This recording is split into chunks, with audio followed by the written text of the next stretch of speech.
Hello दोस्तों, आज हम आपको एक कहानी सुनाने वाले हैं जिसका उन्वान है उम्रों की पिटाई। कहानी शुरू होने से पहले हम आपसे एक दरख्वास्त करते हैं कि चैनल को सब्सक्राइब करें और वीडियो को ज़्यादा से ज़्यादा शेयर करें। चलिए दोस्तों, अब हम अपनी दिलचस्प कहानी शुरू कर लेते हैं। ख्वाजा उम्रो यार सफ़र पर रवाना होने लगा तो उसके बेटे चालाक ने उससे कहा, अब्बा जान मुझे भी साथ ले चले। उम्रो गुस्से से बोला, नामाकूल, तू मेरे साथ जाएगा तो घर का ख्याल कौन रखेगा? तू यही रहे, खबरदार अगर जिद की तो कड़े पाँव निकाल दूंगा। हाय हाय, बच्चे को क्यों डांट रहे हो? उम्रों की बीवी छाती पीट कर बोली, उसे ले जाओगे तो कौन सी कयामत आ जाएगी? पैदल ही तो जाना है, उसने कौन सा तुम्हारे कंधे पर सवारी करनी है? लेकिन उम्रो ना पलटा। उसने बीवी से कहा, तू चुप रह चालाक की माँ, मैं तुझसे बेहतर समझता हूँ। खुदा के सिवा मैं किसी दुश्मन के हाथों मारा जाऊँ तो मेरे बाद तुम्हारी खबरगिरी कौन करेगा? नहीं, मैं उसे हरगिज़ नहीं ले जाऊँगा। चालाक रोने लगा मगर उम्रों ने परवाह ना की और घर से निकलकर एक तरफ चलने लगा। वो कमाने के लिए सफ़र पर जा रहा था क्योंकि आजकल उसके पास पैसे की बहुत तंगी थी और घर में जमा शुदा खाने पीने का ज़ख़ीरा ख़त्म होने वाला था। शहर से बाहर निकला, नाक की सीध में चलता गया। चलते चलते दोपहर हो गई और वो बाग के करीब जा पहुंचा। बाग देखकर उसकी भूख चमक उठी। उसने सोचा कि बाग में चलना चाहिए और पल खाकर कुछ देर आराम करना चाहिए। धूप की शिद्दत कम होगी तो दोबारा आके चल देगा। ये सोचकर वो बाग में दाखिल हो गया। बाग में मुख्तलिफ़ किस्म के फलों फूलों के दरख्त थे। बाग के वसत में एक तालाब था जिसमें शफाफ पानी भरा हुआ था। उम्रों बाग में आकर राहत महसूस करने लगा। इसने एक दरख्त की झुकी हुई शाख से सेब तोड़े और तालाब के किनारे बैठकर खाने लगा। अभी इसने पहला ही सेब खाया था कि दाएं जानिब से 4 आदमी नमूदार हुए और उसकी तरफ बढ़ने लगे। उनके हाथों में एक एक जूता था। उम्रों उनको देखकर हैरान हुआ कि वो कौन है और इसकी जानिब क्यों आ रहे हैं। वो जल्दी करीब आ पहुँचे। तुम लोग कौन हो और हाथों में जूते लिए क्यों फिर रहे हो? उम्रों ने उनसे सवाल किया, लेकिन उन चारों ने जवाब देने के बजाय डंडों से उम्रों को पीटना शुरू कर दिया। वो 4 थे और उम्रों अकेला। वो चीखता हुआ खुद को डंडों से बचाने की कोशिश करता रहा, लेकिन उन्होंने हाथ न रोके। वो बुरी तरह से उसे पीट रहे थे। थोड़ी देर बाद जब उम्रों बेहोश हो गया तो उन्होंने डंडे फेंक दिए और उसे उठाकर बाग के एक गोशे की तरफ ले चले। वसी व अरीज़ बाग के इस कोने में एक आलीशान महल था जिसके दरवाजे पर एक शेर टहल रहा था। वो चारों शेर के पास से गुजरे तो चारों ने शेर को सलाम किया। जवाब में शेर के मुंह से इंसानी आवाज़ निकली, अरे तुम इस बुड्ढे को क्यों अंदर ले जा रहे हो? कौन है ये तो हमें भी मालूम नहीं। हमने उसे बाग से सेब तोड़कर खाते देखा तो अपना फ़र्ज़ अदा किया और इसकी पिटाई कर डाली। नतीजे में ये बेहोश हो गया। अब हम इसे सरदार के सामने पेश करने जा रहे हैं, बाकी सज़ा वही देगा। शेर ने सर हिलाया और वो चारों उम्रों को उठाए महल में दाखिल हो गए। अंदर एक आदमी खड़ा था। वो हुलिये से जादूगर मालूम होता था। उसने उम्रों को देखा और उनसे पूछा, ये तुम किसे बेहोश कर लाए हो? कौन है ये? जवाब में उनमें से एक ने बताया कि क्या माजरा है। उसकी बात सुनकर जादूगर मुस्कुराया और कहने लगा, ठीक है, इसे किसी कोठरी में बंद कर दो। सरदार सैर करने गया हुआ है, जब आएगा तो उसे पेश करना। एक आदमी ने कहा, बहुत बेहतर गग जादूगर, हम उसे फ़िलहाल बंद कर देते हैं। उन्होंने उम्रों को महल की एक तंग सी कोठरी में डालकर बाहर से ताला लगा दिया। उस कोठरी में चूहे भी थे। चंद मिनट ही गुजरे थे कि अंधेरे में एक चूहे ने अपनी दुम उम्रों की नाक में घुसेड़ दी। इसलिए उम्रों को होश आ गया और वो शू शू करता हुआ उठ बैठा। होश में आते ही उम्रों को जिस्म की चोटें कराहने पर मजबूर करने लगी। वो कराता हुआ अंधेरे में देखने की कोशिश करने लगा। जब उसकी आंखें अंधेरे में कुछ देखने के काबिल हुई तो वो उठा, दरवाजे को हाथ लगा कर देखा और उसे बाहर से बंद पाकर सोचने लगा कि ये कौन सी जगह है और पिटाई करने वाले उसे यहाँ क्यों बंद कर गए।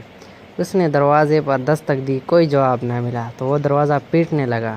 چند لمحوں بعد دروازہ کھل گیا۔ باہر وہی 4 ڈنڈے لیے کھڑے تھے۔ عمرو انہیں دیکھ کر خوف زدہ ہو گیا۔ کیوں دروازہ پیٹ رہے تھے؟ ایک آدمی نے غصیلے لہجے میں پوچھا۔ تم نے مجھے یہاں باندھ کر کیوں رکھا ہے؟ سیب توڑنے کی سزا تم نے باغ میں ہی دے دی تھی، عمرو نے بھی غصیلے لہجے میں پوچھا۔ اس پر وہ چاروں ایک بار پھر اس پر پل پڑے۔ انہوں نے عمرو کی ڈنڈی سے خوب پٹائی کی اور عمرو بیچارے کو یہ سوجی کہ وہ بے ہوش ہو جائے، چنانچہ اس نے ہاتھ پاؤں ڈھیلے ڈال دیے اور بے حس و حرکت ہو گیا۔ اس پر ان چاروں نے کہکے لگائے۔ عمرو آنکھوں کی جھریوں سے انہیں دیکھ رہا تھا۔ احمق بڈھا رعب جما رہا تھا۔ ایک آدمی نے کہا، اسے یہ معلوم نہیں کہ لسوڑی جادوگر کے محل میں اونچا بولنا جرم ہے، سردار آنے والا ہی ہوگا۔ اس کے ہوش میں آنے تک ہم شراب کا ایک ایک پیالہ پی کر تھکاوٹ دور کرنے، ایک نے مشورہ دیا۔ وہ چاروں وہاں سے چلے گئے اور کمرے کا دروازہ کھلا رہ گیا۔ ان کے جانے کے بعد عمرو اٹھ بیٹھا۔ اس کا جوڑ دکھ رہا تھا، جسم زخمی ہو رہا تھا اور کئی جگہوں سے خون رس رہا تھا۔ اس نے دل ہی دل میں فیصلہ کیا کہ ان چاروں مردودوں سے بھیانک انتقام لے گا۔ یہ سوچنے کے بعد اس نے دروازہ اندر سے بند کیا اور زنبیل سے ایک زنانہ جوڑا نکالا۔ پھر رنگ و روغن عیاری سے اپنی شکل تبدیل کرنے لگا۔ تھوڑی دیر میں وہ خود کو ایک حسین و جمیل لڑکی بنا چکا تھا۔ لڑکی بننے کے بعد وہ کمرے سے نکل آیا۔ اسی لمحے اس نے ایک موٹے تازے آدمی کو ایک کمرے میں داخل ہوتے دیکھا۔ وہ اپنے حلیے سے جادوگر معلوم ہوتا تھا۔ عمرو نے اندازہ لگایا کہ وہی لسوڑی جادوگر ہے۔ وہ بھی اسی کمرے کی طرف چل دیا۔ کمرے کا دروازہ کھلا تھا۔ عمرو بے دھڑک اندر گھس گیا۔ اندر لسوڑی جادوگر قیمتی قالین پر بیٹھا حقہ پی رہا تھا۔ اس کے سامنے شراب کی بوتل اور گلاس بھی پڑا تھا۔ عمرو کو دیکھ کر وہ بہت حیران ہوا۔ اے خوبصورت لڑکی، تم کون ہو اور میرے محل میں کیوں کر داخل ہوئی؟ اس نے مسکرا کر پوچھا۔ عمرو نے زنانہ شیریں آواز میں کہا، میرا نام کہارن جادوگر ہے اور میں تمہاری خوبصورتی اور جوانی کی تعریف سن کر یہاں آئی ہوں کہ تم سے شادی کروں، مگر کیا؟ لسوڑی جادوگر نے بے چین ہو کر پوچھا۔ آؤ ادھر میرے پاس بیٹھ جاؤ اور بتاؤ۔ عمرو بے اختیار رونے لگا۔ اس نے روتے ہوئے کہا، مجھے خطرہ ہے کہ میں نے اصل بات بتا دی تو تم مجھ سے شادی نہیں کرو گے۔ لسوڑی جادوگر نے مسکرا کر کہا، ایسی کوئی بات نہیں کہارن، میں تو تمہاری خوبصورتی دیکھ کر فیصلہ کر چکا ہوں کہ تم سے ہر صورت میں شادی کروں گا۔ تمہارے لیے تو میں اپنی پہلی 25 بیویوں کو طلاق دینے پر بھی تیار ہوں۔ اچھا سنو لسوڑی، میں یہاں بڈھے آدمی کی شکل میں بھیس بدل کر آئی تھی تاکہ میرے ماں باپ کو پتہ نہ چل سکے۔ مجھے 4 آدمیوں نے اتنی بری طرح پیٹا کہ میں بے ہوش ہو گئی۔ بے ہوشی کے دوران مجھے ایک کمرے میں قید کر کے چلے گئے۔ مجھے ہوش آیا تو انہوں نے مجھے جادو پڑھنے کی مہلت دیے بغیر دوبارہ پیٹا۔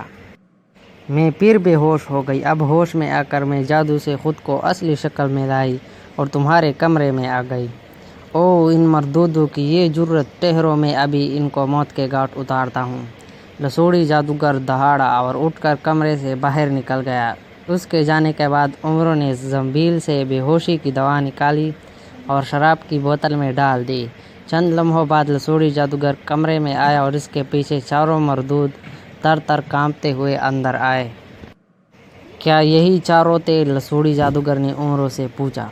ہاں یہی تھے، اگر تمہارا خیال نہ ہوتا تو میں ہی انہیں جلا کر بھسم کر ڈالتی، عمرو نے زنانہ آواز میں کہا۔ یہ سن کر ان چاروں کی آنکھیں حیرت سے پھیل گئی۔ لسوڑی جادوگر نے عمرو سے پوچھا، بولو کیا سزا دوں انہیں؟ عمرو بولا، سزا میں خود انہیں دوں گی، کوئی ڈنڈا ہے یہاں؟ لسوڑی جادوگر نے الماری سے ایک ڈنڈا نکال کر عمرو کو پکڑا دیا اور ان چاروں سے بولا، خبردار، اگر تم میں سے کسی نے مزاحمت کی تو ہلاک کر ڈالوں گا۔ یہ میرے ہونے والی بیوی کہارن جادوگر ہے، جسے تم لوگوں نے اجنبی بوڑھا سمجھ کر پیٹا تھا۔ اپنے جرم کی سزا بھگتنے کے لیے تیار ہو جاؤ۔ تب اس نے عمرو کو اشارہ کیا اور عمرو ان پر پل پڑا۔ وہ انتقام کے جوش میں ان پر ڈنڈا برسانے لگا۔ کمرے میں چیخیں گونجنے لگی، ڈنڈے کی ضربیں ان کی ہڈیاں توڑ رہی تھی۔ عمرو نے اپنا سارا زور صرف کر دیا اور ان چاروں کو مار مار کر ہلاک کر ڈالا۔ तब उसने डंडा फेंका और मुस्कुराता हुआ बोला, तुम्हारा शुक्रिया लसोड़ी जादूगर, इन मर्दूदों के मरने और अपनी शादी को खुशी में मैं नाचती हूँ और तुम शराब पियो। इतना कहकर उमरू नाचने लगा और लसोड़ी जादूगर बोतल से मुंह लगाकर शराब पीने लगा। 4-5 घूंट लेते ही वो बेहोश हो गया। उमरू ने रुक कर उसकी तरफ देखा, फिर खंजर निकाल कर उसके सीने में पेवस्त किया और जंबील से रोगन व यारी निकाल कर अपनी शक्ल लसोड़ी जादूगर जैसे बनाने लगा। फिर उसने अलमारी से लसोड़ी जादूगर की एक पोशाक निकालकर खुद पहन ली और लसोड़ी जादूगर बन गया। उस काम से फारिग होकर वो बाहर निकला और कमरों से तलाशी लेने लगा। तलाशी के दौरान काफ़ी सोना चांदी और नकदी हाथ आई, जिसे उसने जंबील में डाला और महल से बाहर निकल आया तो दरवाजे पर एक शेर मौजूद था। आका, कहाँ जा रहे हो? शेर ने इंसानी आवाज़ में पूछा। उमरू ने लसोड़ी जादूगर की आवाज़ में कहा, ज़रा सैर करने जा रहा हूँ, लो तुम बर्फ़ी खाओ। उमरू ने उसे बर्फ़ी दी। शेर बर्फ़ी खाने लगा। उतने में एक जादूगर वहाँ आ गया। उसने उमरू से पूछा, आका, क्या आप बाहर जा रहे हैं? उमरू ने सर हिला दिया और बर्फ़ी का एक टुकड़ा उसे थमा दिया। शेर और जादूगर दोनों बर्फ़ी खाते ही बेहोश हो गए, क्योंकि बर्फ़ी नशा और थी। उमरू ने खंजर से उनको हलाक किया और अपनी कामयाबी पर मुस्कुराता हुआ अपने शहर की तरफ चल दिया, जहां वो अपने बेटे चालाक को रोता हुआ छोड़ आया था। दोस्तों, अगर आपको हमारी ये वीडियो पसंद आई हो तो वीडियो को लाइक कर दें, चैनल को सब्सक्राइब कर दें और वीडियो को ज़्यादा से ज़्यादा शेयर करें।